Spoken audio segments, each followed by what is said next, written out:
Hey guys, welcome to a new video walkthrough of the newest template for the CMA, the Shopify template fully powered by AI.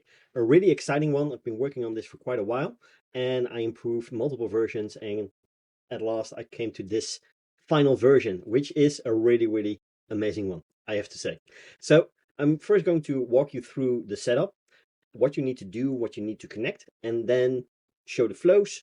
Last but not least, we will show a specific example of how the actual template runs and how smoothly it runs, right? So the first thing that you will need to do, so let me open a new tab. You will need to go towards integrations and you will need to connect your Shopify store here, okay? So that is something that you will need to do.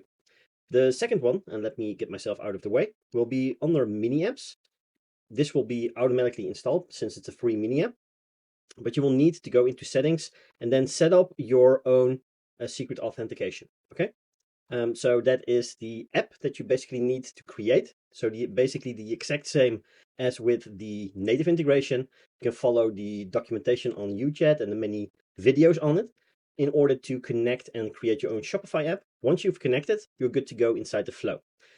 Once inside the flow, we start with the main flow. And inside the main flow, you will see that we have a few things inside that are more logistical rather than producing an output. First step is to check if the bot fields for store currency and store website link are already have any value. Those are bot fields.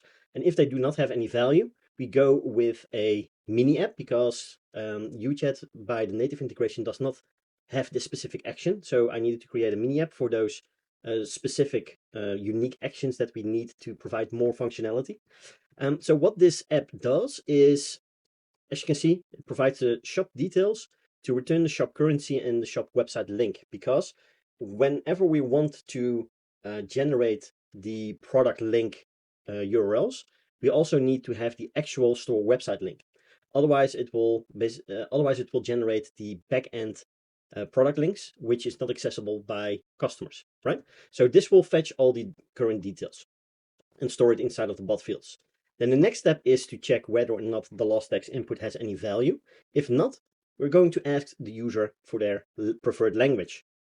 We're going to ask it, for example, would you like to continue in English or would you prefer any other language? And then we will store this, right?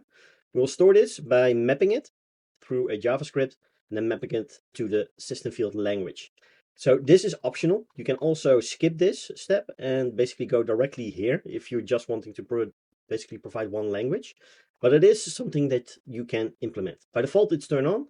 But if you want to turn it off, just have this mini app action go directly towards the intent selector. Inside the intent selector, you will see that, if you are familiar with my work, that this is basically an intent selector to determine which flow the user needs to go to based on the interaction. So we have a few different ones. We have the customer service, we have the shopping, we have the cart, and we have the orders section. And inside, I'm not going to explain too much about this. I also would advise you to leave this alone as much as possible, unless something is not working properly. Then you can add more guidelines, but these are designed to send the user towards the correct output, to the correct node. Once done, let's first go towards the customer service part. These are made up out of 3 parts, basically. So the first part is small talk, and the user will end up on the first interaction with the chatbot here, because there is no user input yet, no lost text input, and that means that the user will end up here first and foremost.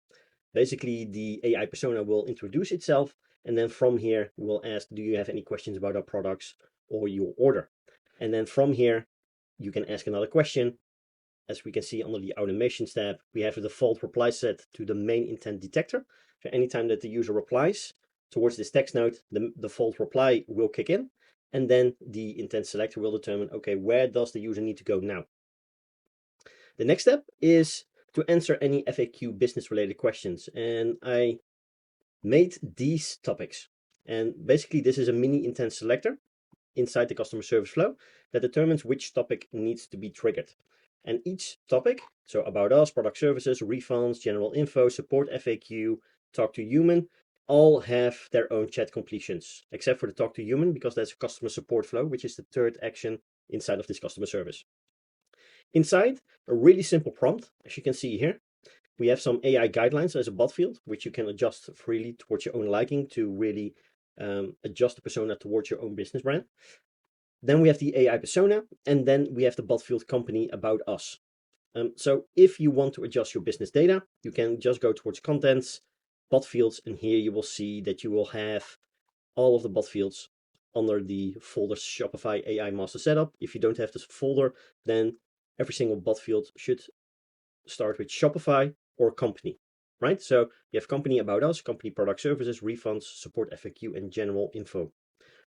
So those are the bot fields, and those are connected to each individual, as you can see, product services, each individual chat completion to basically answer any business related questions as well. Now, if the user needs to get in touch with support, this is being triggered by this specific condition, talk to human. And from here, you will see that we are going to capture some details to properly capture the issue of the user, some details to contact them, going to map the details, then generate a confirmation message and send that towards the user. And from here, it's up to you how you want to notify the business itself, right? So that can be by live chat agent notifications. Maybe you want to send an email. Every single thing about the issue is being mapped inside of this custom field under the JavaScript. You can see that we mapped everything under the JSON field Shopify support capture details, or you can just use the individual, basically the individual custom user fields to generate the notification. So any way you want to, you can use those fields inside the mapped JavaScript in order to send that notification. Now, if we go back towards the main intent detector, and if we go towards the most exciting flow, which is the hybrid shopping flow, and this hybrid shopping flow basically covers 3 different kinds of shopping experiences. As you can see, it's really condensed. It's just 43 nodes, but it covers 3 topics. The regular shopping, where you go from collection to product, and then more product information. And then as soon as you want to add it towards the cart, you will go towards the cart and checkout flow. The second section will be to have a product recommendation based on the user's question. So for example, if a user mentions, do you have any soaps available? If so, let me see them. Then the product recommendation section will kick in, which will show all available and matching products using the customer's question to match them from the store products overview.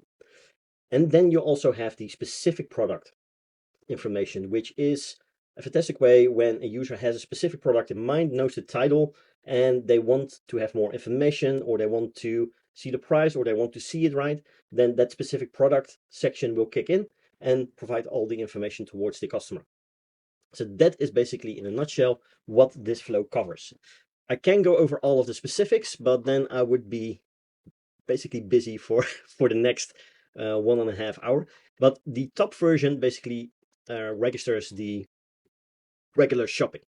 So the regular shopping will be addressed in these nodes. Okay, so it goes from, as you can see, goes from collection. From the collection, once a user has chosen a specific collection, then we'll go into the search for products, matching the collection, and then we are going towards the next steps. So as you can see, we generate product information based on the user's input, or we can say we go to cart, map the selected user's product, and then send them towards the cart and checkout. And this below flow, this one will have those 2 use cases. So for all the product recommendations as well as the specific product search. So we're just going to search for all the different kinds of products. Then we are going to, as you can see here, match products, product details, match products, products itself, different kinds of outputs that generate specific desired product information, right? So again, I won't go over into the specifics of it. You can take a look yourself. Every single node is annotated, what it does, what the main function is. So if you are interested in learning more how this template works on an advanced level, then you can go inside of each flow and take a look, okay? So that is something that you could do. Then we also have, if we go inside the hybrid shopping, we also have the order info and status updates. And it's really, really simple. Either the user wants to track an order, right? And we are going to ask the users for the order email, check for the customer. Then from the customer, we're going to fetch the order detail. And if there are many, we display them in a gallery format, and otherwise we will just display them in a single question. Once the order has been matched and found and confirmed by the user, we're going to map the order details, check if there is a tracking link, yes or no. And if no, and it's empty, we have a fallback message. You can customize that yourself. But if we have tracking link information, then it goes towards the tracking link info sending text note. If the user wants to cancel their order, the setup is pretty similar than the above one, but this is just for canceling the order at the end, right? So as you can see, you get order info, create a chat completion, and here we have the mini app because the native integration does not allow this to cancel the order by order ID. And so we added the CMA Shopify assistant to account for that missing action and cancel the order by the found order ID. So that is the order info and status updates. Then we have the capture user details that basically comes at the shopping cart and checkout scene. So if we're going to take a look there, then you will see that the above setup seems pretty simple in comparison with the below, right? But it references towards each other. So if we're going to take a look, if the user wants to see cart content or wants to go towards checkout, then we're first going to fetch all of the cart details. So we're going to send them towards the below node. Okay, so that is something that we will do. And then from there, we're going to check if the user wants to add the product towards the cart. If yes, then we're going to go through these series of conditions and actions to map the product ID, add them towards the cart, ask for the quantity as well, right? So we also need to ask for the quantity, and basically that is all being done at the bottom of this page. So if we're going to take a look, then you will see again every single node has been annotated, so you will be able to see them. But you can see we have displayed a card here. We have the upselling as well. So that is a fantastic feature inside the Shopify template. As soon as the user wants to check out their cart, right? Then the Shopify assistant, so the AI, is going to fetch all the different kinds of products from the Shopify store and check whether or not there is a matching product that can be recommended as an upsell. So to complement the user's cart. And instead of just having static upsells, which makes no sense. So for example, the user is interested in adding soap to their cart and you are going to suggest a jeans, right? It's not really fitting. The AI is going to determine a fitting product matching that. And it can recommend up to 3 different kinds of products to increase the order value, which is a fantastic way of doing so, right? So that is something that is happening at this shopping cart and checkout second. So basically that is that. We are also going to capture the user details on shop before sending them towards checkout. And the reason for this is it is important because the native order triggers by UChat.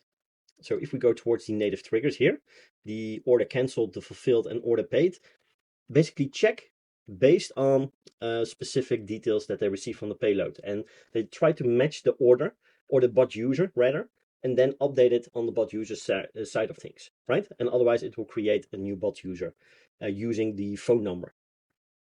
So that is something that can be done. That is also supported. And those update flows you will find under the status flow folder. And you will have the order canceled status. So as soon as an order has been canceled, the native trigger will trigger. And then same for the order fulfilled and the order paid status. So both of them, all 3 of them will be triggered depending on the Shopify store sending the information towards the native trigger of UChat. And that is the template in a nutshell. More detailed sections will follow. So more workshops surrounding this and how you can customize this towards your own Shopify store will also be recorded. So no worries. Just wanted to record this video to show you what the main setup of this template is, how it can help you, how it can extend your web shop through all of the connected channels inside of Omnichannel, because that is basically supported. And it will help you increase your order revenue tremendously, I think. So for now, enjoy the template if you are a CMA member, because this template is CMA exclusive. For the ones that do not know what CMA is the Chatbot Marketing Accelerator. It's a membership that I have for a couple of years now, where I add these exclusive templates for. And if you want to have access, you can press the link down in the video description to become a member and gain access towards all of the present, but also future templates that I will release in 2025. and beyond. So for now, have a great rest of the day, great New Year's Eve as I'm recording this. Happy New Year if I don't talk to you anymore, and the best wishes for 2025. Have a great day and talk soon.